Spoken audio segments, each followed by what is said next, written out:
Our sponsor for this hour is Alivia. Alivia is a social impact women's wear brand inspired by the artistic expressions of people with disabilities. Every collection begins by transforming the artwork of creators with disabilities into bold prints and embroidery across elevated silhouettes. Each creator is paid for their artwork, and 10% of every purchase is donated to their nonprofit art therapy program, providing a lasting impact for generations of creators to come. Alivia aims to give purpose and voice to the previously unheard, showcasing the many talents of people with disabilities. Thank you, Alivia, for your support of DSDN. All right, we are live again. Welcome back, everyone. We have another great segment ahead. This hour, we are going to hear from a couple of our board members.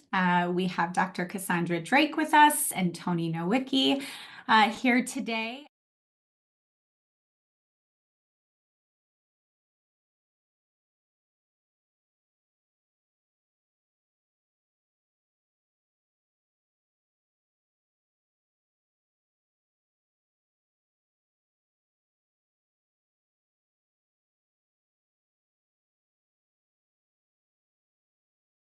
Start with introductions. So, Tony, do you want to go first? Sure. Thanks, Melissa. Yeah, my name is Tony Nowicki. I am on the board of directors, been there for 2 years. I am dad to rockin' kiddo Philip, who is 5.5 years old. And then I have another daughter who is 7, and then my wife Casey, so the four of us. And Philip was born in 2019 with we had a prenatal diagnosis, but then he also was born AV canal defect, Hirschsprung's disease. So we did 10 weeks in the NICU, 12 weeks in the PICU. He has a G tube. We've done, the standard eyes, ears, ear tubes, all sorts of. We did glasses for a while. So we're through the medical stuff now. We're into behavioral stuff, and he's about to start kindergarten this fall. So we're really excited about that. I do live in Minnesota. I'm outside of the Twin Cities. I work for a large multinational conglomerate. I'm an engineer by background. I also serve on the board for the university I went to, Michigan Technological University, and their biomedical engineering department. Very passionate about this. I got really excited 3 years ago when I went to my first dad's retreat, needed to get involved, and I've been involved ever since. So yeah, it's a little bit about me. Thanks, Melissa. Yeah, thanks, Tony. Augie has a really, actually, probably identical if you compared their medical charts with the Hirschsprungs and the AV canal and eyes, ears, all the things. So I forget that sometimes until you share about yourself again and talk about Philip. But same with Augie, passed a lot of that and just thriving. He's just a couple years, he's in 3rd grade now. So anyways, Cassie, why don't you go ahead and introduce yourself? Sure. My name is Cassie Drake. I am a rockin' mom to Charlie. He was born in 2021, so he is coming up on his 4th birthday. So we're just outside of our kind of mission age of 0 to 3. But I continue to be really grateful for the support and connections that I get from DSDN as I'm encountering the education field and everything else. And like Tony just said, behaviors.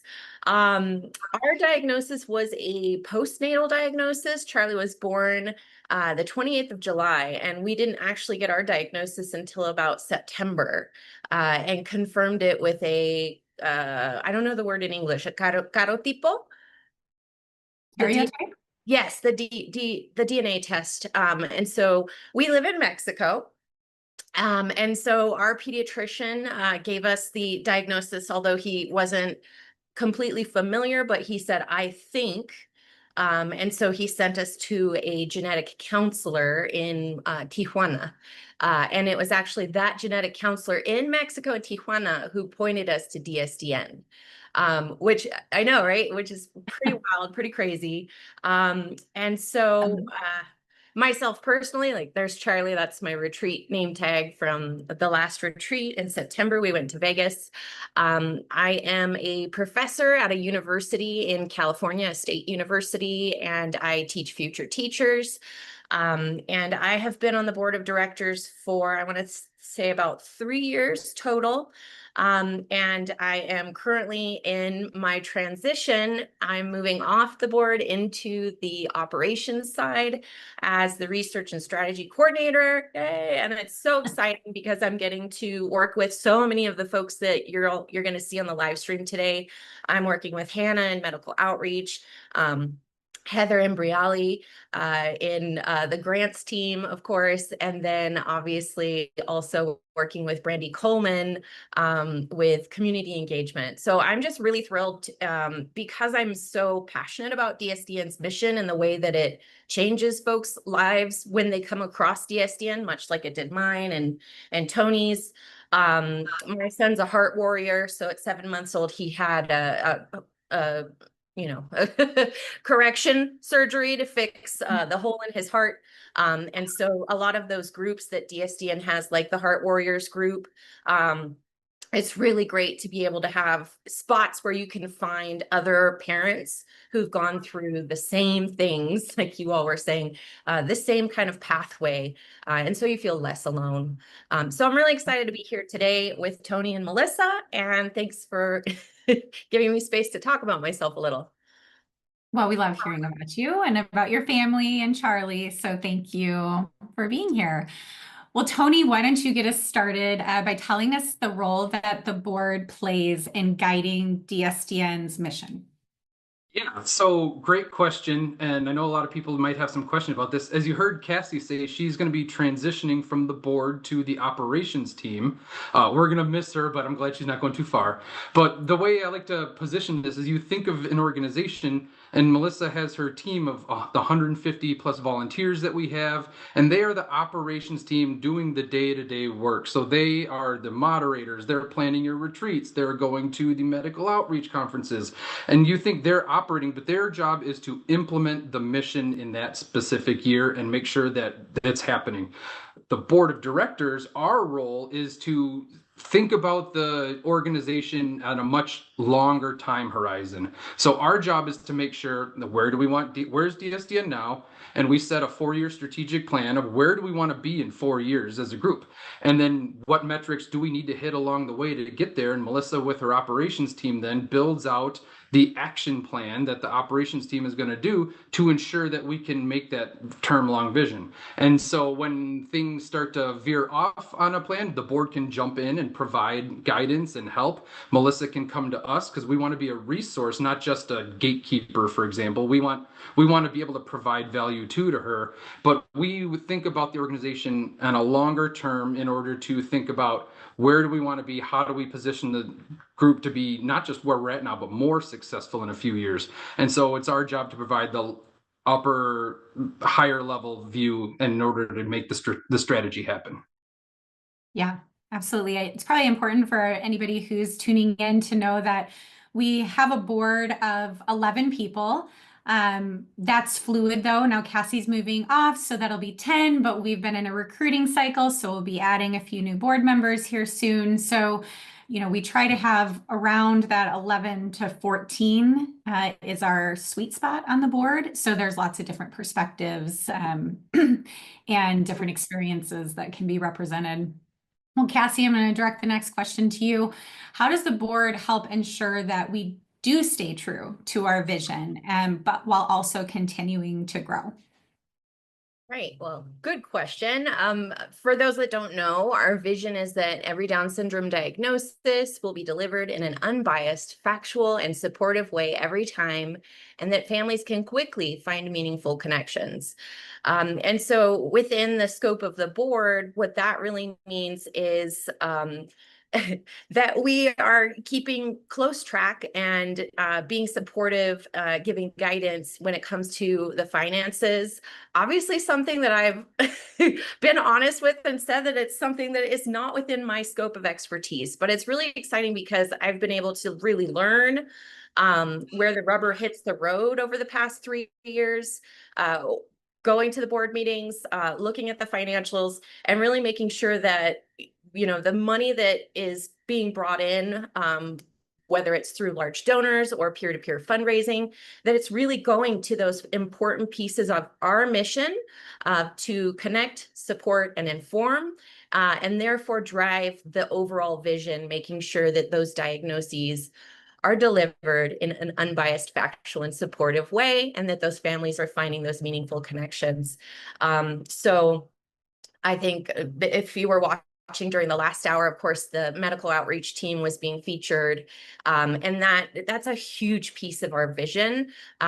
Although obviously our support groups and the informed piece of our mission is really key, but the vision is really brought together by that medical outreach team, making sure that medical providers are giving that unbiased and factual information with the diagnosis. And for me, even though I was in Mexico when I received my diagnosis, my pediatrician told me when my husband and I said, "What do we do?" He said, "Take your baby home and love him." And like that's really what we need. That's what parents of children, you know, who are receiving that diagnosis need, is that really supportive diagnosis, without negativity, without biases, but the truth of the fact, which is that this diagnosis is a blessing, and that our kiddos are absolutely amazing. And anybody who's connected to our families and our kids know that. So that's, for me, it's very personal how the board works to make sure that vision becomes a reality every fiscal year. Yep. So good. So true. And I know we talk about this as a board, and we talk about it on the operations team too, but it's really twofold. You know, we want to make sure we do that medical outreach so that the support is there from the medical professionals at the point of diagnosis, and then the support is there within our community so that no parent ever has to do this alone, to have that peer-to-peer support. And of course, you know, there's other layers of support. We are supportive of everything that's happening locally and with other organizations. You know, it takes a village, and I think that what we're doing here really is proof of that. Tony, what are some ways that the board does support partnerships and collaboration with other organizations? Melissa, so when we think about DSDN, like something you just said, right? Like, we are so focused on our mission, and I don't think anyone's going to sit here and say mission accomplished.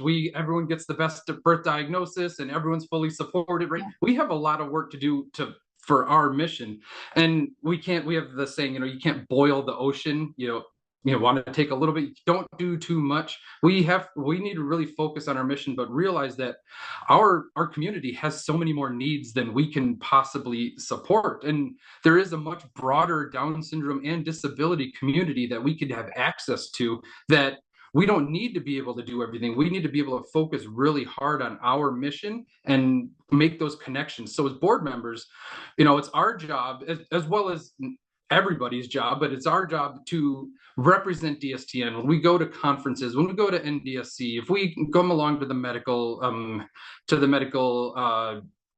groups and conferences. You know, it's our job to represent DSDN and to make those connections and to facilitate those. And we're always looking for, how can you help me and how can we help you? You know, there's going to be people that we see that need help, and we know exactly who to send them to. But with a quid pro quo that we've, you know, built this relationship up, they're going to find people who they can't support, but they know we can, and they're going to send them our way. And so that's just, as part of the board, really focusing on how do we make those meaningful connections? How can we always be representing DSDN? How can we always be trying to bring more people into the fold and be more inclusive and reach more people, but then also know that we can't do it all. So how do we also support our others? And you see that with the partnerships, the sponsorships that we sponsor, the sponsorships that other people are sponsoring today. You know, a lot of these connections and these other groups, it's just a large community seeing ourselves as part of the fabric of this community, an integral part that has a really important focus. I think we've all felt that, but we got to know that we're just a part, and seeing ourselves as this giant network, helping lift everyone up, making those connections as part of what we do as a board too, outside of just the meetings and the day-to-day and this and that. You know, it's representing us on a larger platform. Absolutely. Yes. Well, you've both mentioned vision and future, and so let's hear a little bit about that. Cassie, what excites you about the future of DSDN? Ooh, well, I mean, at a baseline, just the fact that there are always Down syndrome diagnoses being delivered across diverse identities within our nation as well as the world. Down syndrome does not occur in one group more than another. And so the fact that our community is always continuously growing, first of all, that's just, to me, that's an exciting thing to be part of. And, you know, like I mentioned earlier, I'm part of the Heart Warriors group. And so there's always folks being added to that group who are looking for, you know, reassurance or guidance. And like, what am I going to expect as I wait for my child during their heart surgery and that sort of thing. But if I think about it, you know, if I kind of think about some of the initiatives that I'm involved in with DSDN, what I'm really excited about for our future is the DSDN app. And so if, you know, parents who've been connected to DSDN for the past, you know, 3-4 years know that we recently transitioned over from our like kind of disjointed Facebook groups where obviously like that's where we started. So that was really, really important. But we made the strategic decision as a board to move our community off of Facebook to our own secure, safe, we hold all the data within our application. And then I really love the fact that there's like kind of limitless possibilities with the potential for our app to grow and meet the needs of our community. So my work that I'm doing with Heather and the grant team, we're really leaning into not just where can we find grants to support our mission, but where could we find grants to support the growth of our application? And so we have like 3 or 4 like in our crosshairs right now. And for me, it's really exciting to be writing those grant proposals and talking about the potential of DSDN within our app, what we can offer our parents and those groups. The fact that, you know, our parent identity groups within the app are growing and we're adding new groups. I believe we recently, oh, Melissa, I need help with the acronym. We recently started up Don't know if our there's an acronym, but go ahead. You try it. the native. Okay.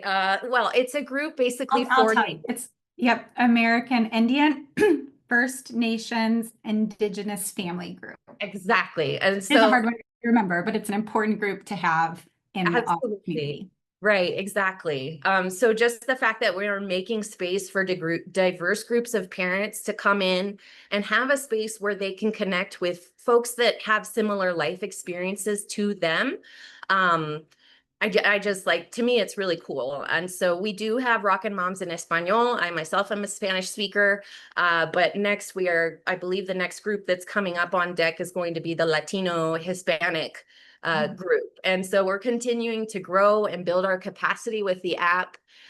And I know change is hard. A lot of us were there through that transition coming over into the app from Facebook.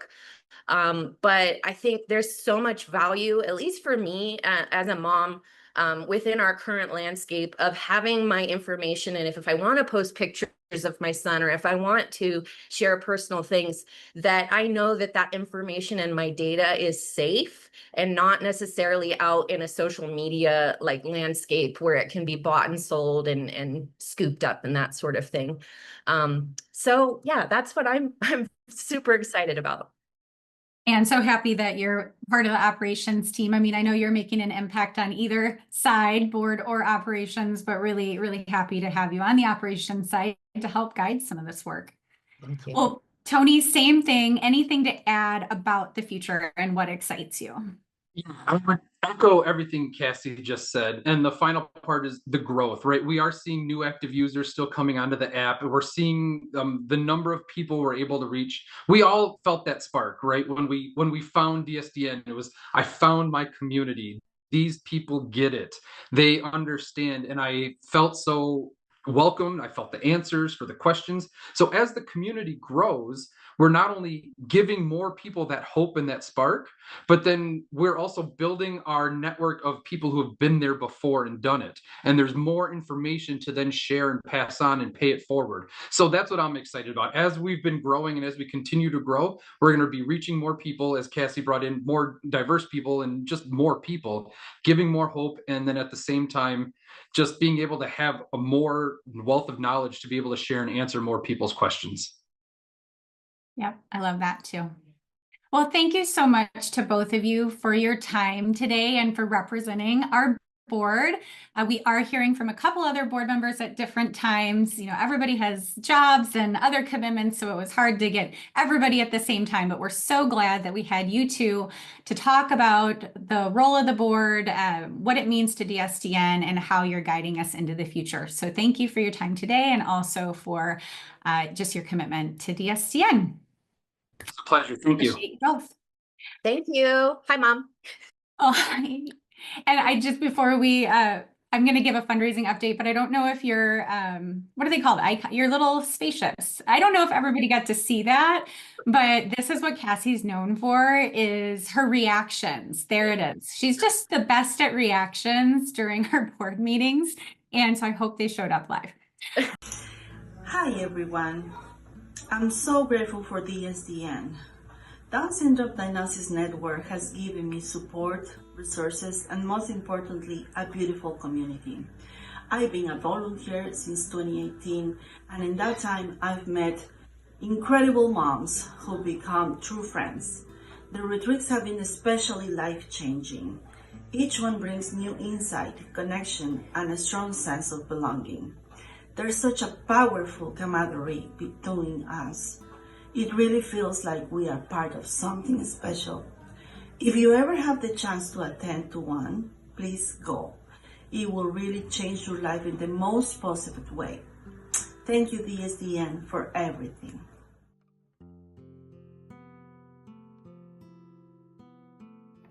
Hello everyone, I'm Kathleen Seitz, President of DSDN, and today we are celebrating something very special, DSDN Day. My journey with DSDN began when I was pregnant with my son Henry, and it's really hard to believe how far we've come since then. But you know, what started out for us as a quest for more information, for community, has really blossomed into a vibrant network of support and friendship. I can't express how grateful I am for DSDN, and DSDN is here today because of the incredible support we've received from our board of directors, our fundraisers, our donors, our sponsors. Your dedication and generosity have really been the backbone of this organization, and all the families that have received support from our organization wouldn't be where they are today without you. So we want to take a moment and reflect on our journey and celebrate our achievements at DSDN. You know, we've really created this space where families can connect and share experiences and find the resources they need. It really is more than just an organization. It's a family and a community that really lifts each other up. So if you're not already part of our community, we invite you to join us. And here's to the future connections and to the love of this amazing extra chromosome. Happy DSDN Day.